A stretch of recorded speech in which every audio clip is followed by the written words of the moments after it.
சிவசிவா. சைவ சித்தாந்த சாத்திரங்கள் 14 நூல் முகமது சிவாச்சாரியார் அருளிச் செய்த திருவருட்பயன் என்ற நூலிலிருந்து குறள் எண் 32. அருளின்றி அறிவு பெறப்படாது.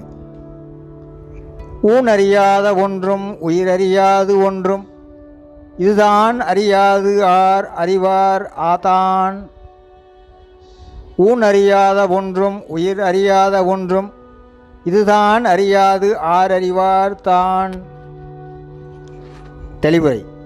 அசேதனங்கள் ஆகிய தத்துவங்களால் ஆக்கப்பட்ட இந்த சரீரம் ஒரு காலமும் ஒன்றையும் அறிய மாட்டாது. ஆன்மா ஆணவத்தினால் மூடப்பட்டிருந்தலால் ஒன்றையும் தானாக அறிய மாட்டாது. எனவே திருவருள் அறிவித்தாலன்றி ஆன்மா தானாக எதையும் அறிய மாட்டாது என்பது வலியுறுத்தப்பட்டது. ஊன் அறியாத ஒன்றும் உயிர் அறியாத ஒன்றும் இதுதான் அறியாது ஆர் அறிவார்தான். சிவசிவா.